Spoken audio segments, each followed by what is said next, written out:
El ingenioso hidalgo Don Quijote de la Mancha, segunda parte, capítulo 54, que trata de cosas tocantes a esta historia y no a otra alguna. Resolviéronse el duque y la duquesa de que el desafío que Don Quijote hizo a su vasallo por la causa ya referida pasase adelante, y puesto que el mozo estaba en Flandes, a donde se había ido huyendo por no tener por suegra a doña Rodríguez, ordenaron de poner en su lugar a un lacayo gascón, que se llamaba Tosilos, industriándole primero muy bien de todo lo que había de hacer.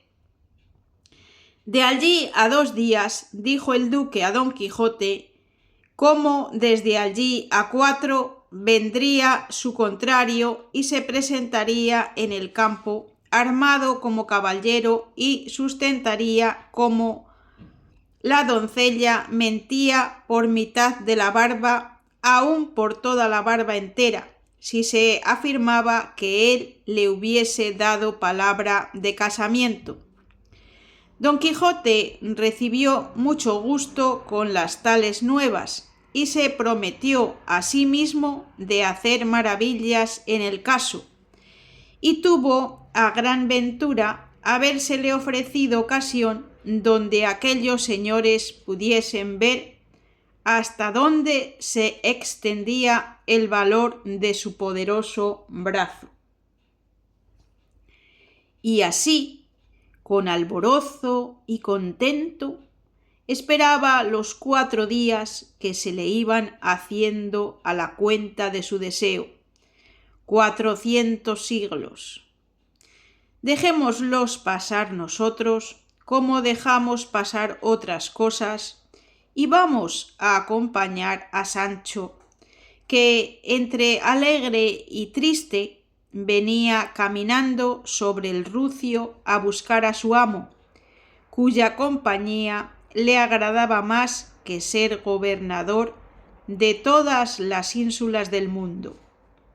Sucedió, pues, que no habiéndose alongado mucho de la ínsula de su gobierno, que él nunca se puso a averiguar si era ínsula, ciudad, villa o lugar la que gobernaba, vio que por el camino por donde él iba venían 6 peregrinos con sus bordones, de estos extranjeros que piden la limosna cantando, los cuales, en llegando a él, se pusieron en ala y levantando las voces todos juntos, comenzaron a cantar en su lengua, lo que Sancho no pudo entender, si no fuese una palabra que claramente pronunciaba limosna, por donde entendió que era limosna la que en su canto pedían, y como él, según dice Hamet, era caritativo, además,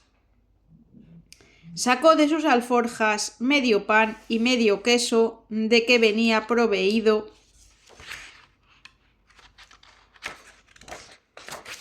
y dióselo diciéndoles por señas que no tenía otra cosa que darles. Ellos lo recibieron de muy buena gana y dijeron: «¡Gulte, gulte!». «No entiendo», respondió Sancho. «¿Qué es lo que me pedís, buena gente?». Entonces uno de ellos sacó una bolsa del seno y mostrósela a Sancho, por donde entendió que le pedían dinero, y él, poniéndose el dedo pulgar en la garganta y extendiendo la mano hacia arriba, les dio a entender que no tenía ostugo de moneda. Y picando al rucio, rompió por ellos, y al pasar, habiéndole estado mirando uno de ellos con mucha atención, arremetió a él, echándole los brazos por la cintura, y en voz alta y muy castellana dijo: «¡Válame Dios! ¿Qué es lo que veo? ¿Es posible que tengo en mis brazos a mi caro amigo, a mi buen vecino Sancho Panza?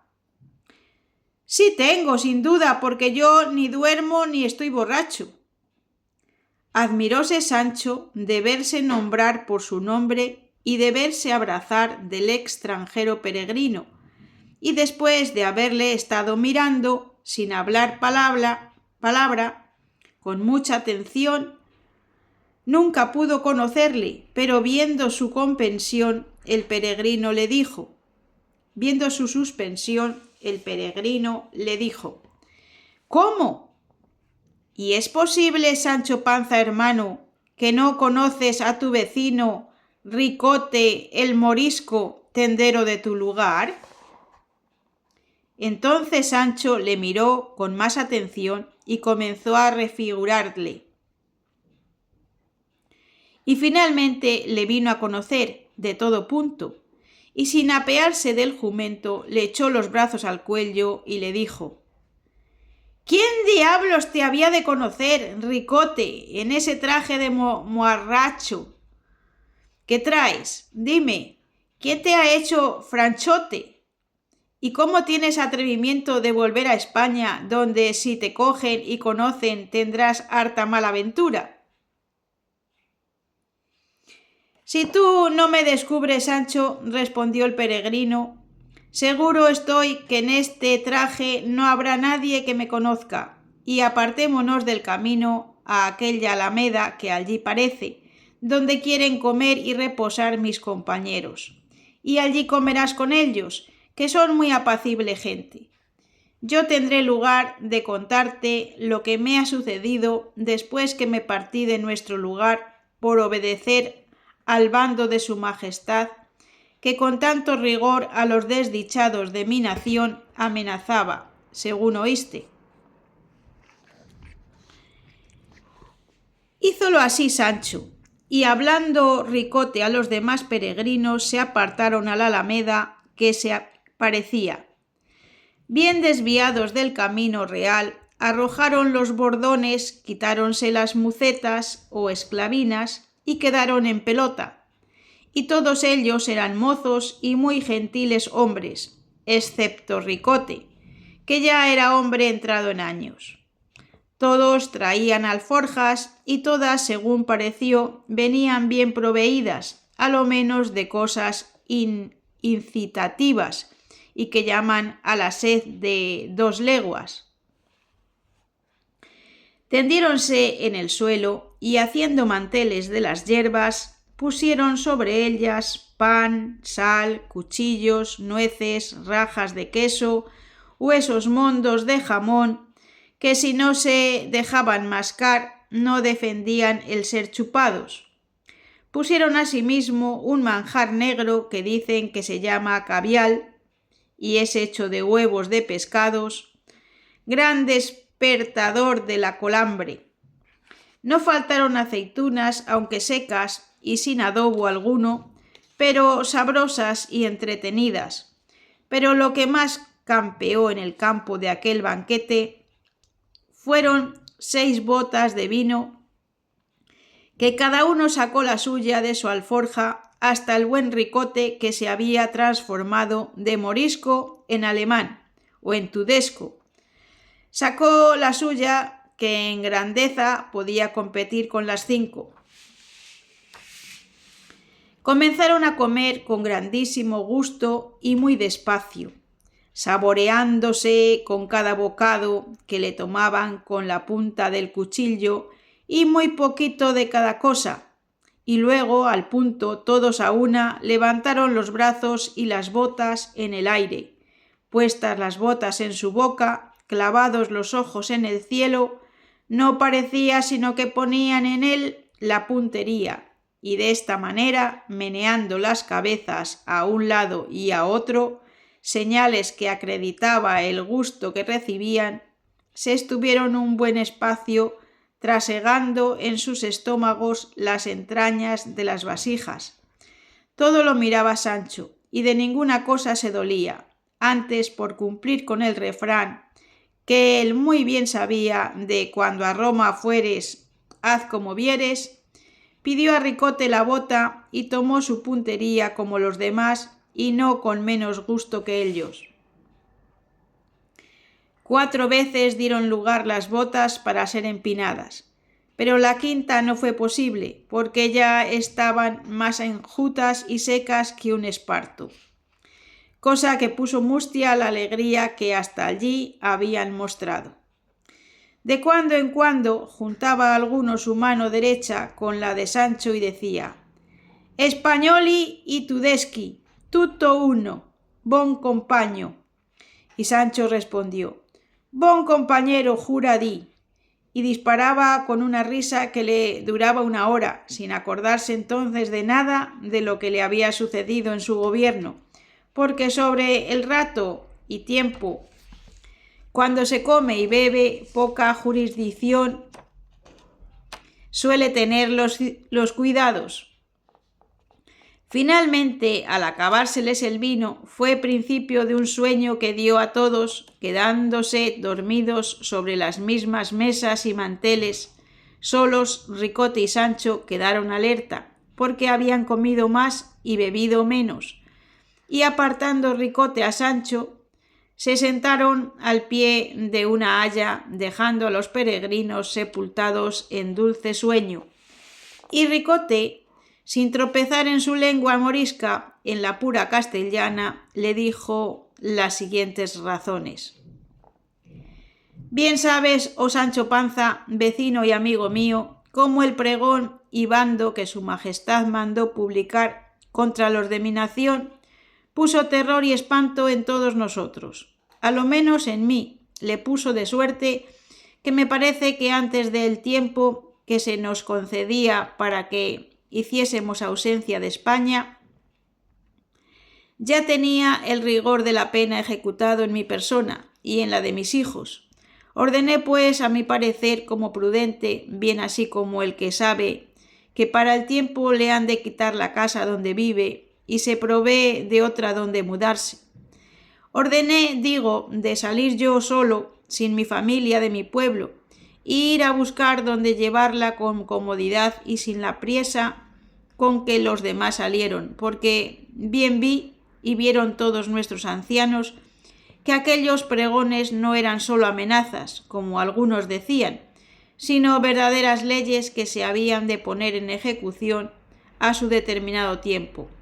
Y forzábame a creer esta verdad, saber yo los ruines y disparatados intentos que los nuestros tenían, y tal es que me parece que fue inspiración divina la que movió a su majestad a poner en efecto tan gallarda resolución, no porque todos fuésemos culpados, que algunos había cristianos firmes y verdaderos, pero eran tan pocos que no se podía oponer a los que no lo eran, y no era bien criar la sierpe en el seno, teniendo los enemigos dentro de casa. Finalmente, con justa razón, fuimos castigados con la pena de destierro, blanda y suave al parecer de algunos, pero al nuestro la más terrible que se nos podía dar. Doquiera que estamos lloramos por España, que en fin nacimos en ella y es nuestra patria natural. En ninguna parte hallamos el acogimiento que nuestra desventura desea. Y en Berbería y en todas las partes de África donde esperábamos ser recibidos, acogidos y regalados, allí es donde más nos ofenden y maltratan. No hemos conocido el bien hasta que le hemos perdido, y es el deseo tan grande que casi todos tenemos de volver a España, que los más de aquellos, y son muchos que saben la lengua como yo, se vuelven a ella y dejan allá a sus mujeres y sus hijos desamparados. Tanto es el amor que le tienen. Y ahora conozco lo que suele decirse, que es dulce el amor de la patria. Salí, como digo, de nuestro pueblo, entré en Francia y aunque allí nos hacían buen acogimiento, quise verlo todo. Pasé a Italia y llegué a Alemania, y allí me pareció que se podía vivir con más libertad, porque sus habitadores no miran en muchas delicadezas, cada uno vive como quiere, porque en la mayor parte de ella se vive con libertad de conciencia. Dejé tomada casa en un pueblo junto a Augusta. Juntéme con estos peregrinos que tienen por costumbre de venir a España, muchos de ellos cada año, a visitar los santuarios de ella, que los tienen por sus indias y por certísima granjería y conocida ganancia. Andanla casi toda, y no hay pueblo ninguno de donde no salgan comidos y bebidos como suele decirse, y con un real por lo menos en dineros. Y al cabo de su viaje salen con más de 100 escudos de sobra que trocados en oro, o ya en el huevo de los bordones, o entre los remiendos de las esclavinas, o con la industria que ellos pueden, los sacan del reino y los pasan a sus tierras a pesar de las guardas de los puestos y puertos donde se registran. Ahora es mi intención, Sancho, sacar el tesoro que dejé enterrado, que por estar fuera del pueblo lo podré hacer sin peligro, y escribir o pasar desde Valencia a mi hija y a mi mujer, que sé que están en Argel, y dar traza como traerlas a algún puerto de Francia, y desde allí llevarlas a Alemania, donde esperaremos lo que Dios quisiere hacer de nosotros. Que en resolución, Sancho, yo sé cierto que la Ricota, mi hija, y Francisca Ricota, mi mujer, son católicas cristianas, y aunque yo no lo soy tanto, todavía tengo más de cristiano que de moro. Y ruego siempre a Dios me abra los ojos del entendimiento y me dé a conocer cómo le tengo de servir, y lo que me tiene admirado es no saber por qué se fue mi mujer y mi hija antes a Berbería que a Francia, a donde podían vivir como cristianas. A lo que respondió Sancho: Mira, Ricote, eso no debió estar en su mano, porque las llevó Juan Tiopiello, el hermano de tu mujer, y como debe ser de ser fino moro, fuese a lo más bien parado. Y séte decir otra cosa, que creo que vas en balde a buscar lo que dejaste encerrado, porque tuvimos nuevas que habían quitado a tu cuñado y tu mujer muchas perlas y mucho dinero en oro que llevaban por registrar. Bien puede ser eso, replicó Ricote, pero yo sé, Sancho, que no tocaron a mi encierro, porque yo no les descubrí dónde estaba, temeroso de algún desmán. Y así, si tú, Sancho, quieres venir conmigo y ayudarme a sacarlo y a encubrirlo, yo te daré 200 escudos con que podrás remediar tus necesidades, que ya sabes que yo sé que las tienes muchas. Yo lo hiciera, respondió Sancho, pero no soy nada codicioso, que a serlo, un oficio dejé yo esta mañana de las manos donde pudiera hacer las paredes de mi casa de oro y comer antes de 6 meses en platos de plata. Y así por esto, como por parecerme, haría traición a mi rey en dar favor a sus enemigos, no fuera contigo si como me prometes 200 escudos, me dieras aquí de contado 400. ¿Y qué oficio es el que has dejado, Sancho?, preguntó Ricote. He dejado de ser gobernador de una ínsula, respondió Sancho, y tal que a buena fe que no hallen otra como ella a 3 tirones. ¿Y dónde está esa ínsula?, preguntó Ricote. ¿A dónde?, respondió Sancho. 2 leguas de aquí y se llama la ínsula Barataria. Calla, Sancho, dijo Ricote, que las ínsulas están allá dentro de la mar, que no hay ínsula en la tierra firme. ¿Cómo no?, replicó Sancho. Dígote, Ricote amigo, que esta mañana me partí de ella y ayer estuve en ella gobernando a mi placer como un sagitario. Pero con todo eso la he dejado por parecerme oficio peligroso el de los gobernadores. ¿Y qué has ganado en el gobierno?, preguntó Ricote. He ganado, respondió Sancho, el haber conocido que no soy bueno para gobernar, si no es un hato de ganado, y que las riquezas que se ganan en los tales gobiernos son a costa de perder el descanso y el sueño, y aun el sustento, porque en las ínsulas deben de comer poco los gobernadores, especialmente si tienen médicos que miran por su salud. Yo no te entiendo, Sancho, dijo Ricote, pero paréceme que todo lo que dices es disparate. ¿Que quién te habría de dar a ti ínsulas que gobernases? ¿Faltaban hombres en el mundo más hábiles para gobernadores que tú eres?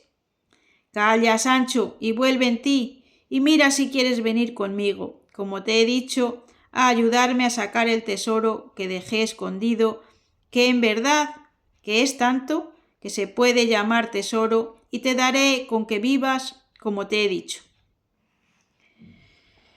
Ya te he dicho, Ricote, replicó Sancho, que no quiero. Conténtate que por mí no serás descubierto, y prosigue en buena hora tu camino, y déjame seguir el mío, que yo sé lo bien ganado se pierde y lo malo, ello y su dueño.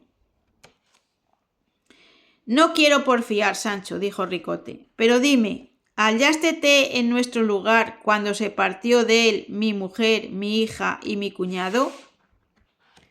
Sí hallé, respondió Sancho, y séte decir que salió tu hija tan hermosa que salieron a verla cuantos había en el pueblo, y todos decían que era la más bella criatura del mundo. Iba llorando y abrazaba a todas sus amigas y conocidas, y a cuantos llegaban a verla, y a todos pedía la encomendasen a Dios y a Nuestra Señora su madre.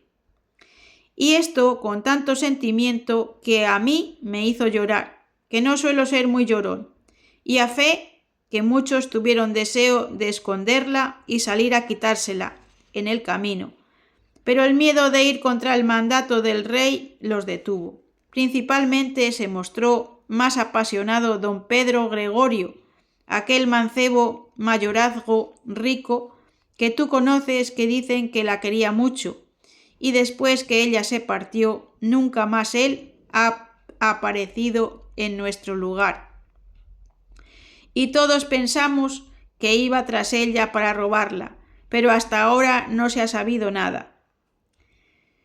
Siempre tuve yo mala sospecha, dijo Ricote, de que ese caballero adamaba a mi hija, pero fiado en el valor de mi Ricota, nunca me dio pesadumbre el saber que la quería bien, que ya habrás oído decir, Sancho, que las moriscas, pocas o ninguna vez, se mezclaron por amores con cristianos viejos. Y mi hija, que a lo que yo creo atendía a ser más cristiana que enamorada, no se curaría de las solicitudes de ese señor mayorazgo. Dios lo haga, replicó Sancho, que a entrambos le estaría mal. Y déjame partir de aquí, Ricote, amigo, que quiero llegar esta noche a donde está mi señor Don Quijote. Dios vaya contigo, Sancho hermano, que ya mis compañeros se rebullen, y también es hora que prosigamos nuestro camino. Y luego se abrazaron los dos, y Sancho subió a su rucio, y Ricote se arrimó a su bordón, y se apartaron. Y aquí termina el capítulo 54.